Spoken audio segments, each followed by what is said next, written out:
നെയ്ത്തേങ്ങ ഈ അയ്യപ്പന്റെ വിഗ്രഹത്തിലൂടെ ചാർത്തുന്നതിലൂടെ നിങ്ങളും അയ്യപ്പനും ഒന്നായി തീരുന്നു എന്നുള്ളതാണ്.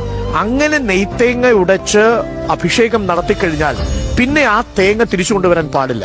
പിന്നീട് ആ ഭൗതിക ശരീരം നിങ്ങൾ യഥാർത്ഥത്തിൽ ഒരു പ്രതീകാത്മകമായ ഭൗതിക ശരീരം ആഴിയിൽ എറിഞ്ഞു കഴിഞ്ഞിരിക്കുന്നു എന്നുള്ളതാണ്. നിങ്ങൾ മോക്ഷം നേടിക്കഴിഞ്ഞിരിക്കുന്നു. നിങ്ങൾ ദൈവമായിട്ടാണ് പിന്നീട് മലയിറങ്ങുന്നത്.